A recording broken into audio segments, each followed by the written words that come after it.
a sporting culture outside cricket? Prove next. Pali. The Paris Olympics just ended with India securing 6 medals, 1 silver and 5 bronze, to place 71st in the medals tally. The country's performance led to many questions about the need for a sporting culture. Was India's performance in the Olympics an outcome of its lack of sporting culture outside cricket? What more can be done? AB Subbaiah and Tejaswin Shankar discuss the question in a conversation moderated by Uttara Ganesan. Edited excerpts.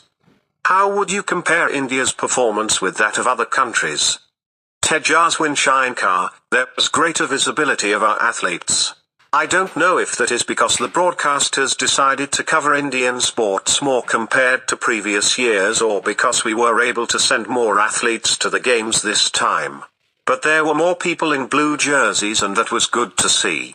In some events, it was really heartening to see some of our performances. It was sad that we lost a medal by a whisker here and there. In some other events, India's performance was really upsetting. Dr. Subbaiah, many people say cricket has grown exponentially, while other sports have not grown to that extent in India. What do you think? We are not seeing good enough results in other sports.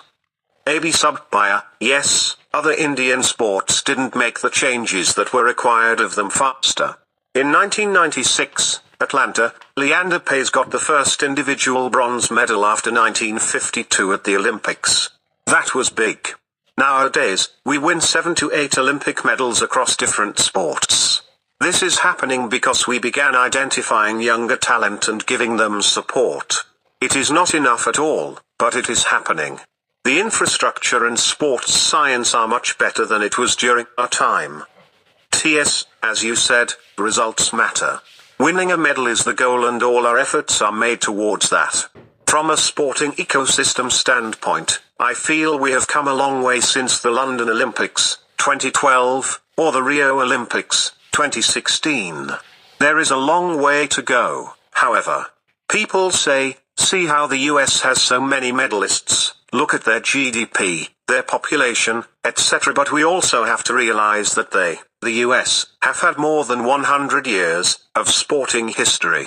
During Adolf Hitler's time, American athlete Jesse Owens won many Olympic gold medals.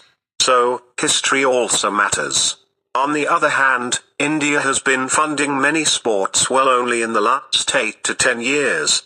It is good to be critical about our performance because it fuels the hunger in our athletes and also pushes administrators to do better. After the London Olympics, everyone was happy that we won 6 medals. This time, we won 6 again, but people have been very critical. That is a sign of progress. At the same time, we need to cut ourselves some slack and not compare ourselves to China or the US. We will get there with time.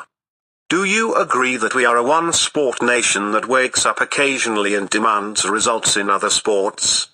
TS, if we were just a one-sport nation, nobody would even care about or fund other sports apart from cricket. So, clearly we are not. But yes, cricket gets a lot more attention, possibly because people like it.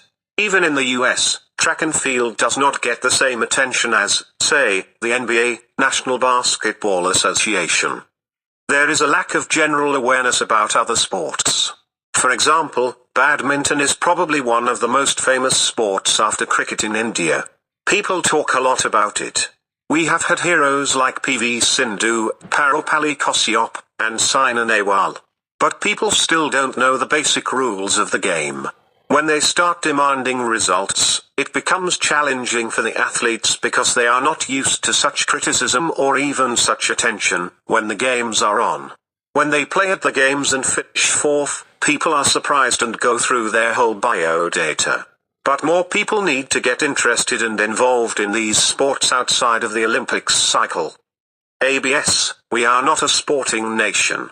We have a huge population and many youngsters, some of them can be urged to take up sports. If we support them by providing good infrastructure, finances, nutrition, and scientific support staff, we can be at least in the top 6 or 7 nations. Khelo India is a good concept because we have games at the grassroots level, and we can identify people who are really talented. We We need to continue to nurture them for a few more years at least. The government program is where you need not worry about funding, but the system should be run professionally. Also, players can be produced through private academies. This time, we could have another 4 or 5 medals if we had good support staff. Should we build a culture where people follow sports throughout the year? TS, if you love sports, it shouldn't be because of the Olympics results or the star athletes competing in a sport. Take the example of the US. The reason they love sports is not because they have a Michael Phelps, but because when children in class 8 or 9 play football matches, the whole city comes to watch. A Michael Phelps or LeBron James is not running around the field, only a bunch of children are. The passion for the sport supersedes the passion to watch a particular athlete. In India, when more and more parents and school curricula allow children to play and pursue sports, we will have more fun as a general population. There will be a higher chance of someone taking that fun to the next level, and of some of those children becoming superstars. The culture doesn't come from big players, it comes from small institutions. Such a culture also helps the population be healthy. Also, there is no such thing as a genetic pool of X being stronger than Y. If that was the case, many countries wouldn't have won medals. What do you think cricket did right and other sports did not do between 1983 and now? India won the Olympic gold in 1980 in hockey and the Cricket World Cup in 1983. Then cricket went in a different direction. ABS, a base was built for cricket. Former players were used to coach even the club teams. Infrastructure was provided in each district. We did not make any such attempt in other sports. We conducted our senior nationals, junior or sub-junior nationals in hockey, but there was no proper selection committee. Earlier, people used to make the cut at the last minute. We lost 30 years from 1980 to 2010 because of not revolutionizing hockey. Even when we were doing badly, we never thought we have to change the system or bring in people, coaches and staff, from Holland, Germany, or Australia. When hockey required a different level of fitness, we should have done that. We trained hard, but we never gave importance to recovery. The government spends a lot of money on our athletes today, but the perception is that our success is despite the system, not because of it. How can we change this? ABS, once players get into the India camp, they get the best facilities. But they are supposed to get these when they are coming up in the under 14 or under 15 category. Bengaluru is such a big city, yet we have only one hockey ground there. Leave aside the Sports Authority of India ground, that's for the national camp. We have hostels, but where is the infrastructure? Every big city has layouts but no sports complex or a sport arena or stadium. Is a government or public sector job the only way to attract children to sports? Does it restrict the growth of a sports culture? ABS, what is the option? Sportspersons are not taken care of after their sports career, they don't have any insurance or pension. Most of our senior players didn't earn much even though they were champions. Many did not get a good job. They suffered health-wise. Our government should treat all top athletes as professionals and provide some money so that they can start producing new champions instead of getting new jobs. When Suyajesh retired, he was immediately made Junior India coach. Such people should not go out of the system because if they get a 10-year break and come back as coaches, the game changes by then. TS, the system is not well oiled. I disagree that jobs should be provided to Khelo India kids or those who get a medal once or twice in the junior age group. I don't think giving them a job and financial security is the best way forward.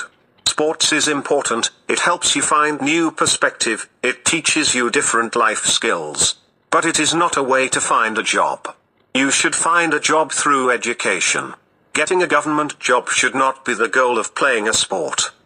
When more parents and schools allow children to pursue sports, we will have more fun, there will be a higher chance of someone taking that fun to the next level, and of some of those children becoming superstars.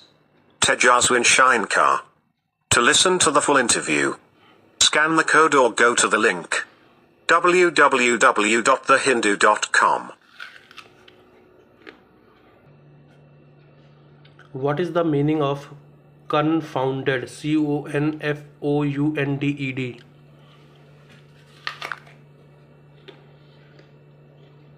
Confounded can have a couple of meanings depending on the context. 1. Confused or puzzled.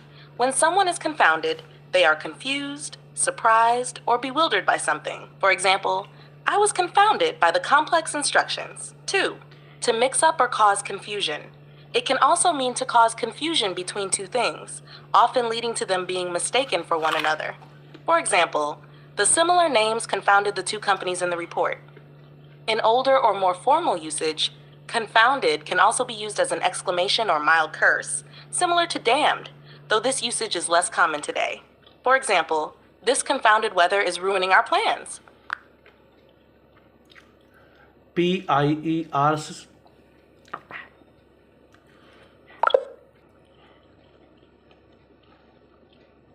PIERCING. What is that?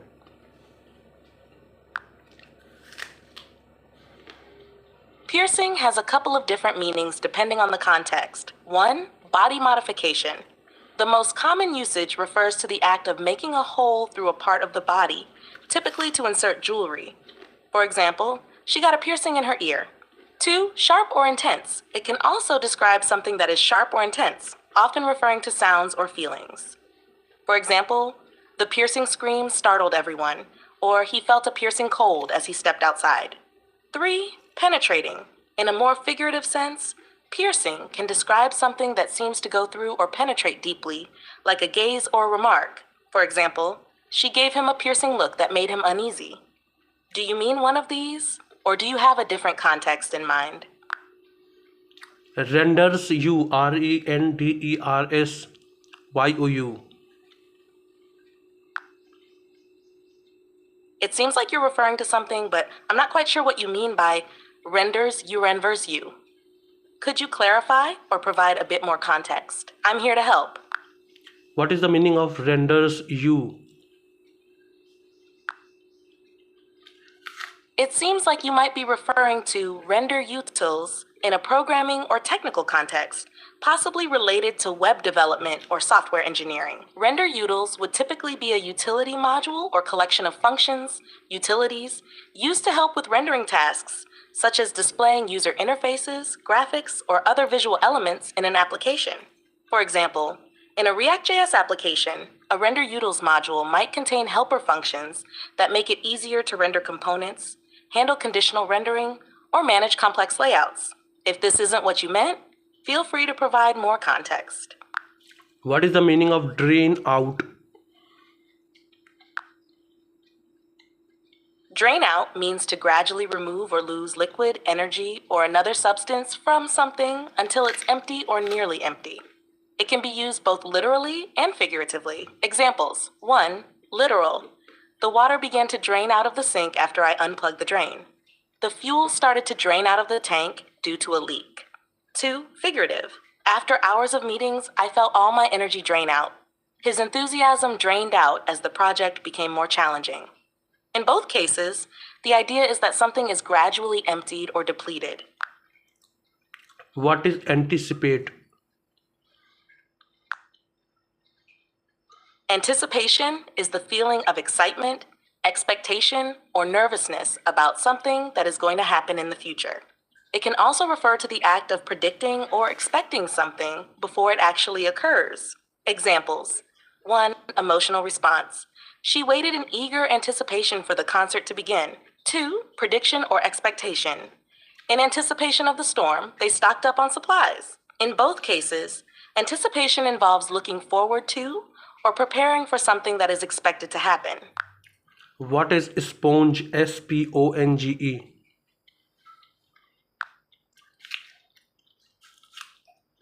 A sponge can refer to a few different things depending on the context. 1. Natural sponge.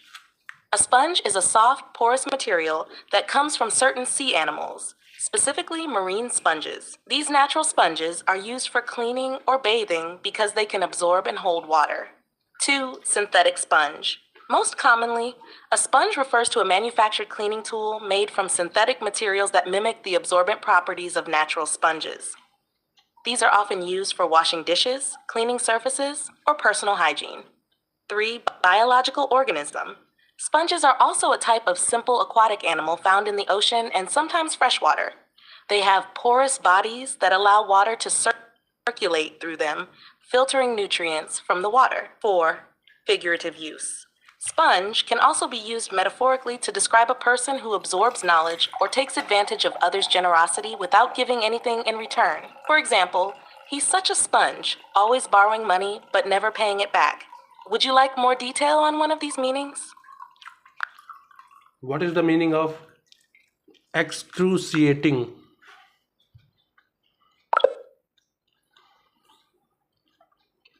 What is the meaning of excruciating? EXCRUCIATING.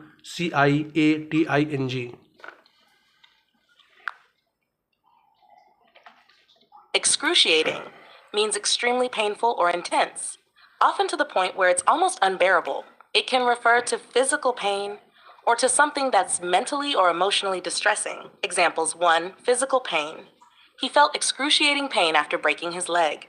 2. Mental emotional distress. The wait for the test results was excruciating. In both cases, it describes something that is very severe or intense. What is exaggerating? EXAZZERATING. It seems like you're referring to the word exaggerating. To exaggerate means to make something seem larger, more important, or more extreme than it really is. When someone is exaggerating, they are stretching the truth or making a situation seem more dramatic than it actually is. Examples: 1. In a story, he exaggerated the size of the fish he caught, saying it was as big as a shark. 2. In emotions. She tends to exaggerate her reactions, making small issues seem like huge problems. Essentially, exaggerating is about making things appear more significant or intense than they truly are. What is the meaning of unleash its wrath? UNLEASHITSWRATH.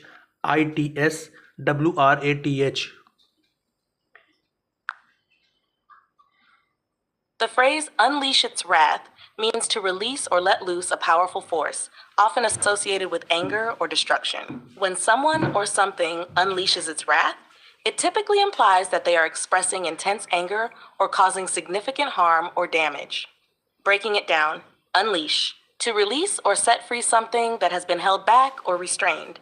Wrath, intense anger, often with a sense of vengeance or punishment. Example: the storm unleashed its wrath on the coastal town, causing widespread destruction. After being provoked for so long, she finally unleashed her wrath on those who wronged her. In both cases, it signifies a powerful release of anger or a destructive force. Give me 2 more examples. Certainly. Here are 2 more examples. 1. Nature. The volcano finally erupted, unleashing its wrath on the surrounding villages with rivers of molten lava. 2. In a story, the dragon, disturbed from its slumber, unleashed its wrath on the kingdom, burning everything in its path. These examples show how unleashing wrath can describe both natural disasters and mythical or fictional scenarios.